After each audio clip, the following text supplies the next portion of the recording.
Good morning. Thought I'd give an update on the Triumph. It's been about, 3 months? And it is Labor Day weekend on Monday. Spent a little time this morning on it, but gonna go have some fun.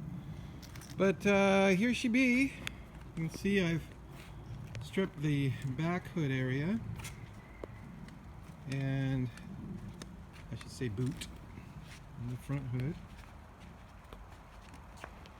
We've got the red lines on the painted spoke 72 spoke wheels all the way around. Had one issue with one wheel, so a good friend of mine bought that one right there from Boise. Look at how great shape that is. So that's one OEM part that didn't make it. The hub was stripped out in the old one. So I'm really just loving this car, having a lot of fun. She's coming along. Still lots of work to do. I'll take off the quarters and such over the winter. But I just thought I'd start on the top decks a little bit. Got new exhaust, OEM.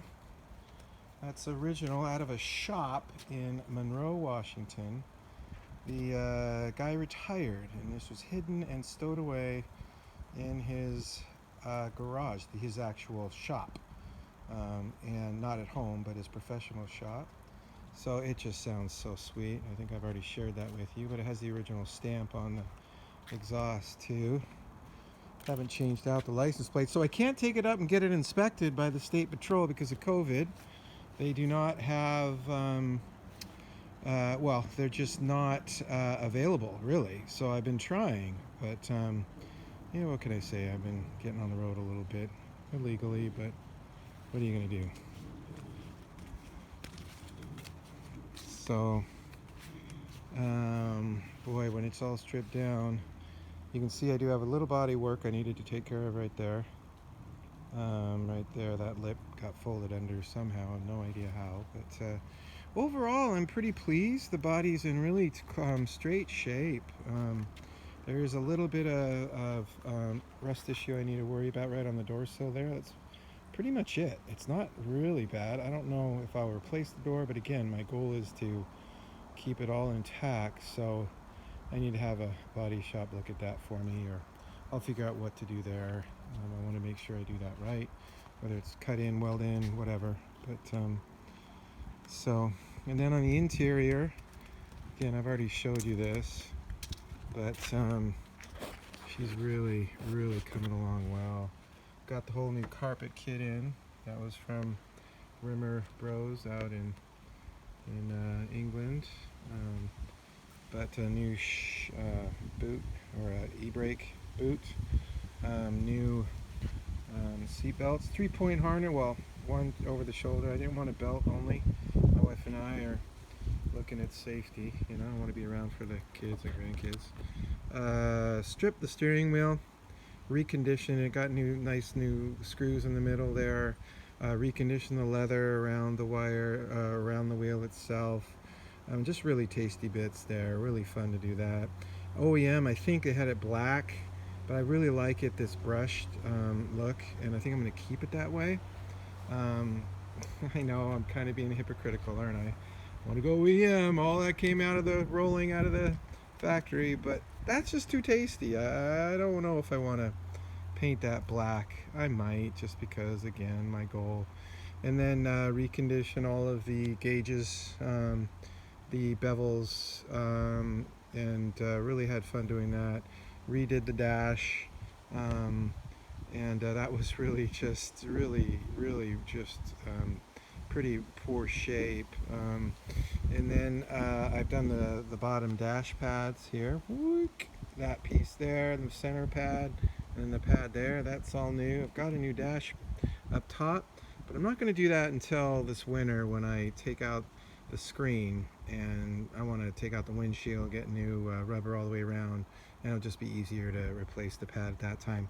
Same with this weather stripping here. I've got 2 components to go in each door. I've also got the black uppers as well as the door panels, but again, I'm going to be taking off the doors and I don't want to get deep into the interior bits until I refinish the doors.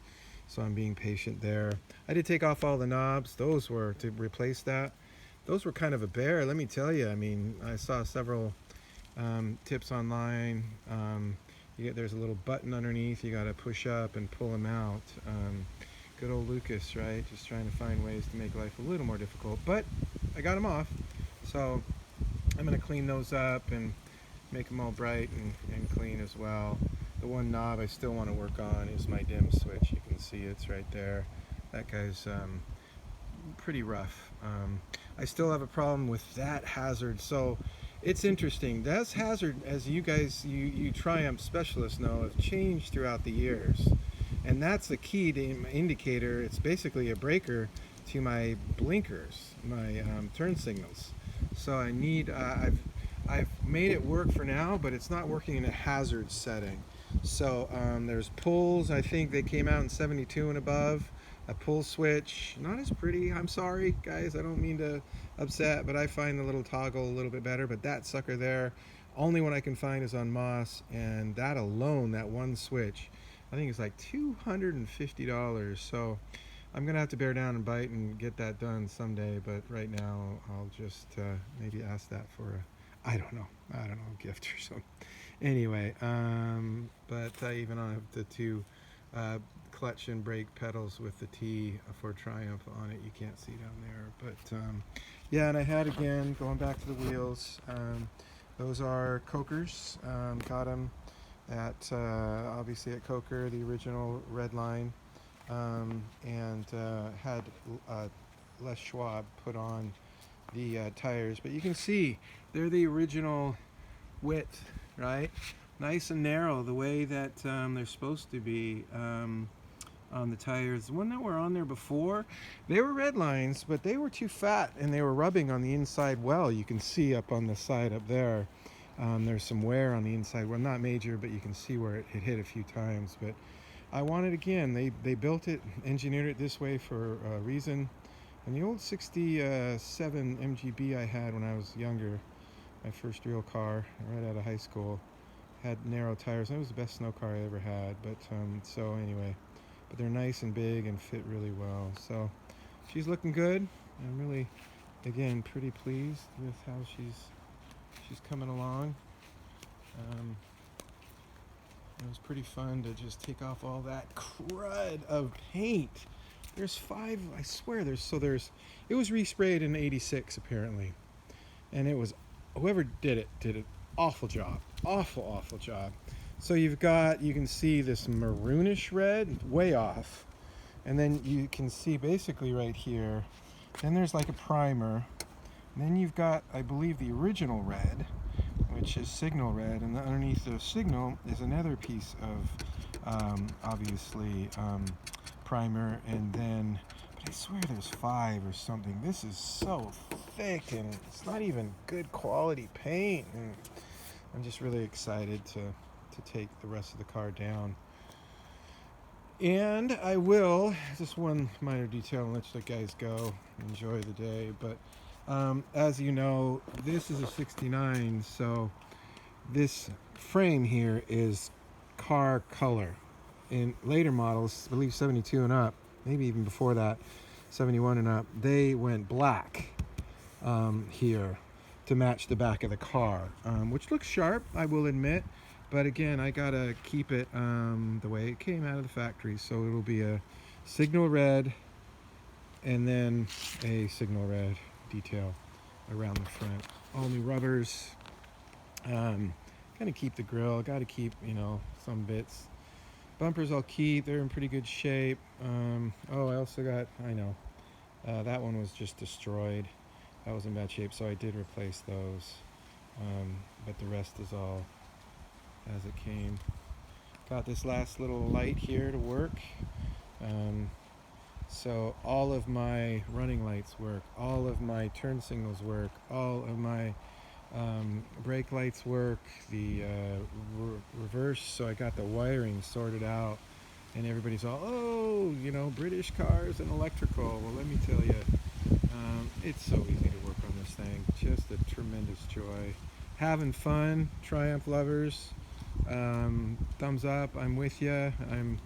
I'm fully assimilated. And again, I've always been a British car lover, as well as Italian and Porsche specifically. But I am. This is going to be one that I will enjoy for many years to come. But having fun enjoying it now. So anyway, there you go, and we'll talk with you later. Bye.